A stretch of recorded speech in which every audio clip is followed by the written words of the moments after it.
Fellini, Truffaut, Godard, these are all great directors. But great and favorite are two different things. I think that some of Truffaut's movies are the best movies that have ever been made. But when it comes to personal favorites, something could have been filmed on a cell phone in a garage and be closer to my heart, technically. It's all about preference, and hell, personal favorites are always changing for me anyway. But when it comes to the world of horror, one personal favorite has always been a constant, and that is the work of director Don Coscarelli, my personal favorite director. Don Coscarelli is a true original, a true independent, a true indie, if you will, and that's what this video is actually about.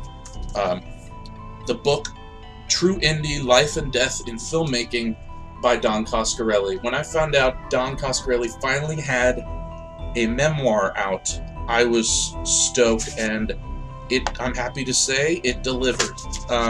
Pretty much all the anecdotes you could ever want about such a fascinating life in indie film, from the ups and downs, and there's plenty of downs. The fact that this guy was so persistent through so many rejections and things going wrong, and the DIY aesthetic and approach that he describes on how he made all his films is just utterly fascinating. There's some great stories in here. It starts off fantastic and is all the way through to the end, and you really get to know Don Coscarelli. I recommend even checking out. I also bought the audiobook because I wanted to support it as much as possible, and that was a blast because it's like listening to one of his amazing commentaries, but for 6-9 hours or whatever. So he covers Phantasm.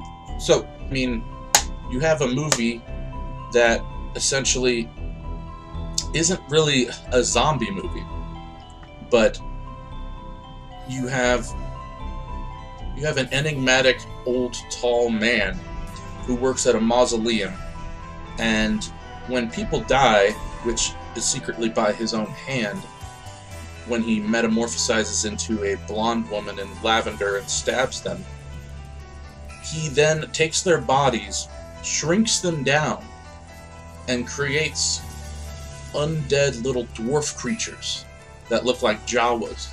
Now, this came out a couple of years after Star Wars, but they were well into production on Phantasm, creating these guys before they'd even seen Star Wars. And in fact, Don Coscarelli said that they were told by someone who's working on Star Wars that, hey, George Lucas's new film has these guys that kind of look like Jawas. We might be in trouble. So they all waited while they were waiting for the production stills to come in of the Jawas, and when they saw them, their heart sank, because they were like, yeah, these do look like our dwarves. But yeah, so accusations that they copied the Jawas aside, these little dwarf guys are extremely unique as horror movie villains, and hilarious. I will get to why funny plays a big role into Phantasm as well.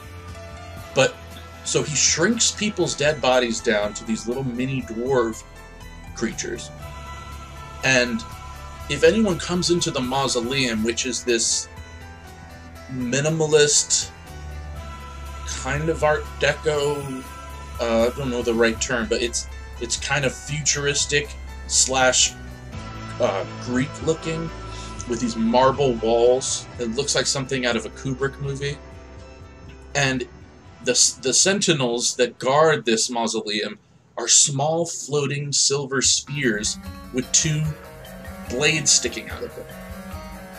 I mean, this is like something out of The Prisoner.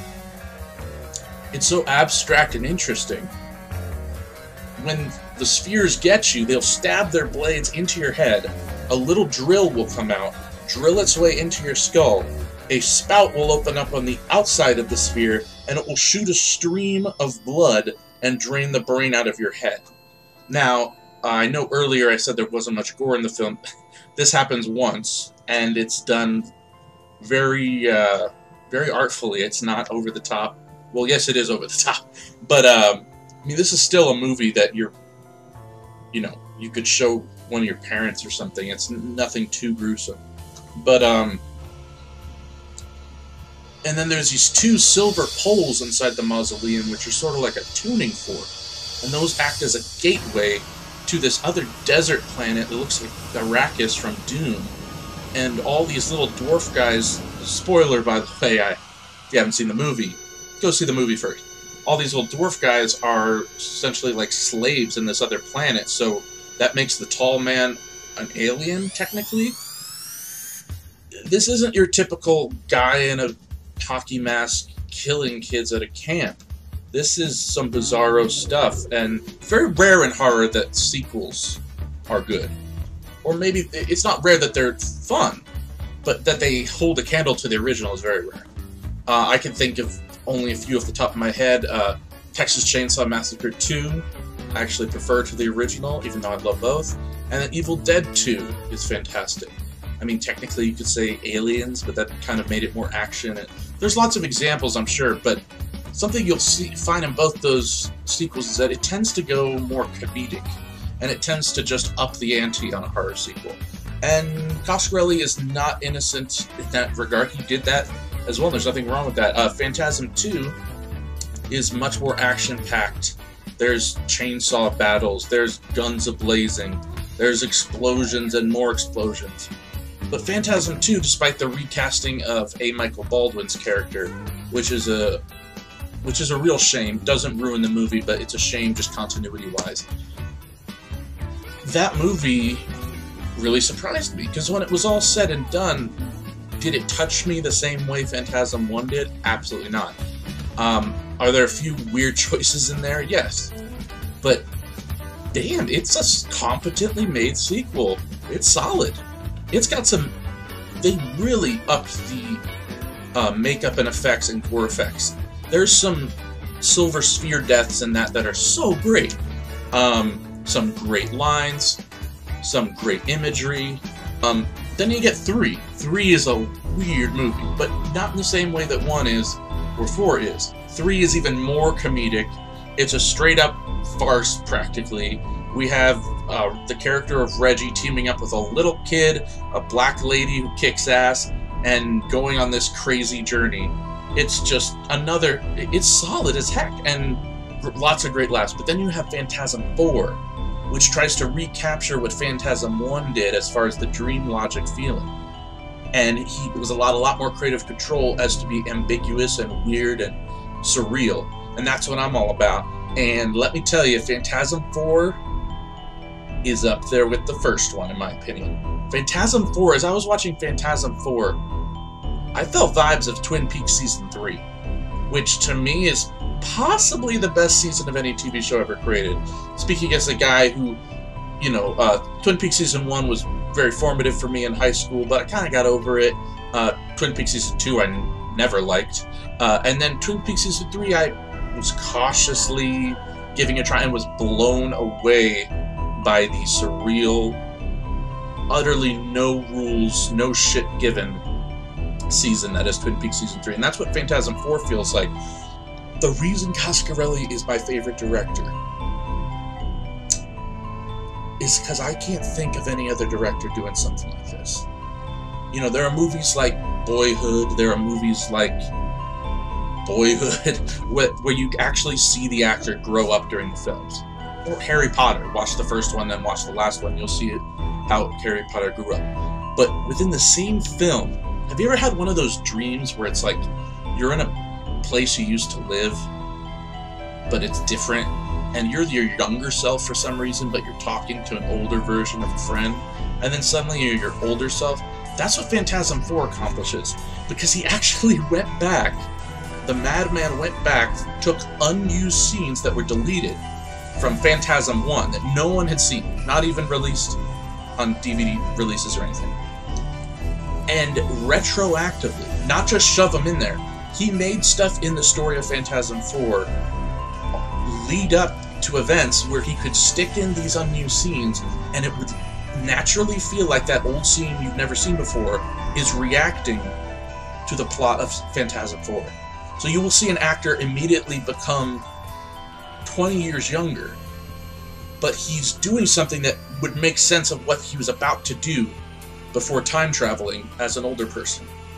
So that aspect really disorients you and makes it feel like a legitimate dream. And the ending is perfect. I love the ending to Phantasm 4. That's why Phantasm 5, I have all of them, right? I highly, this video is about the book, barely, but I highly recommend you get this Phantasm collection. It has all 5 movies and the special features. I've only seen the special features on the first disc, Phantasm 1, and already that's enough to warrant the price of this. The special features are amazing. They're so good, and there's so many of them. And, you know, the original Phantasm was about brotherhood. It was about the love between 2 brothers, about family, because with their friend Reggie, it's about loyalty at the end of the day, despite it being a silly B-movie. So Phantasm. He talks about the Phantasm movies in this book, which is what this video is about. Not about all the other stuff. So he talks about his friendship with Angus Scrimm, the tall man, Reggie Bannister, A. Michael Baldwin, and eventually, to tie it all together, eventually in true indie, Life and Death in Filmmaking by Don Coscarelli, he gets to the later era of his work, Bubba Hotep. Ah, Bubba Hotep, how I love thee. Bubba Hotep probably has the best elevator pitch of any movie ever. Somebody asks you, what's a Bubba Hotep movie about? Bruce Campbell. Oh, well, Bruce Campbell plays Elvis. Elvis is still alive at modern-day times at a retirement home. He meets an elderly black gentleman in a wheelchair who claims to have the brain of JF Kennedy, and they team up to fight a mummy. So yeah, that doesn't sell you right there. This is an absolute classic, surprisingly powerful, which, again, like the Phantasm movies, by the time you finish all the Phantasm movies, and they drive off into the dark at the end of Phantasm 4, you will feel like you saw a family's journey, despite all the kooky, zany nonsense that happened in between. And like that, Bubba Hotep is a surprisingly emotionally resonant movie when all's said and done, but it's just such a wacko premise. Written by Joe R. Lansdale, who's a legend. I really want to get into more of his work. He wrote the original novella that this is based off of, and that guy is gonzo with his ideas. And it's just, I love Don Coscarelli. Beastmaster.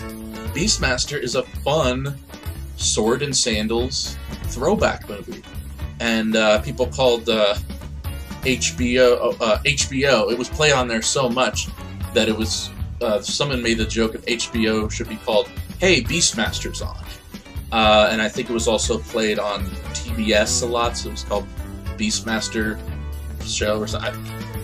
A lot of kids grew up with it on TV, and it's a fun movie if you like the Sam Raimi produced.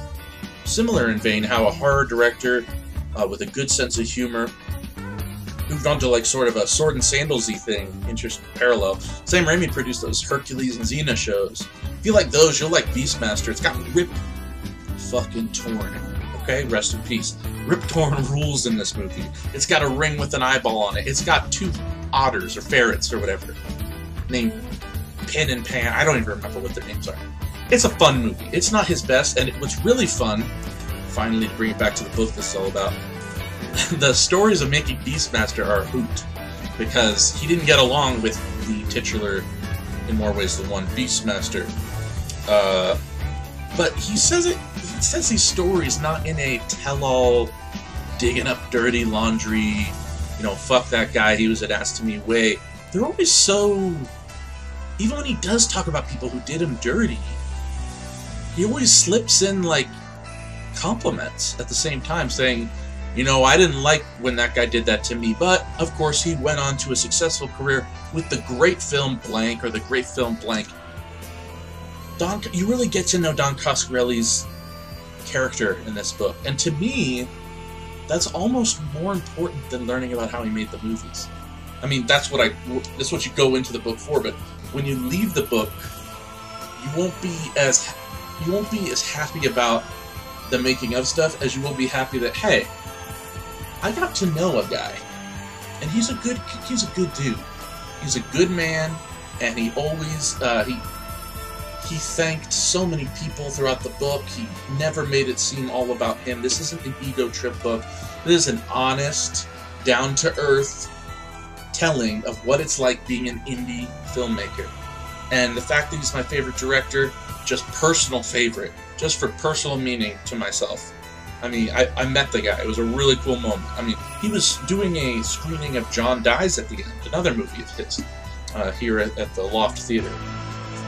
And he just couldn't have been nicer. You know, you hear these horror stories, no pun intended, about meeting Tom Savini and people like that, where it's just like, ooh, don't meet your heroes. But Don Coscarelli was a good dude, is a good dude. He embraces the wacky and the crazy, but grounds it all with a certain lovable, down-home family charm. And that's why, weirdly enough, Phantasm, a movie which 2 minutes in, there's tits on the screen, and there's a guy whose brains are blown out of his head later. Yet it still feels weirdly like a family film. I mean, the guy's first 2 movies, Jim the World's Greatest and Kenny and Company, were like coming-of-age family stories. And he even said he was inspired by like the 400 Blows and Truffaut of showing a kid growing up. It's just such an interesting trajectory to me to start from that kind of movie. So wholesome and like just sort of very real and day in the life, coming of age, human story, and then going into the horror realm, but still bringing that along with it. You know what I mean? That's just kind of cool. I think that's the secret ingredient. I always wondered why he was one of my favorites. He's always been one of my favorites, but upon revisiting his work, reading this book, finally watching all the Phantasms, I think I can say that due to that secret formula mixture of understanding humans, understanding family and bond, and just the human experience, and combining that with wacky, campy horror, and often that dream, surreal, nightmare feeling that I love and search for in all things that I try to take in. He's just a master of atmosphere and just a quirky, one-of-a-kind director. And so this is my ode to you, Don Coscarelli, but thinly veiled as a book review. This is a bad book review because I've tried to touch on stuff in the book. But just read this book, man. If you like horror movies, if you like Don Coscarelli, check out True Indie. It was a great read, a great listen. I listened to half of it on audiobook. Yeah, buy the DVDs, Blu-rays, support this guy. And maybe I'll do, if anybody likes this at all, I will do more horror book reviews or books on filmmaking, Blu-ray reviews or whatever. It was just me wanting to show some love to Don Coscarelli and recommend this. But I will do more if there's even the slightest response to this, which there probably won't be. But, alright, True Indie, check it out. Great book. Thanks for watching.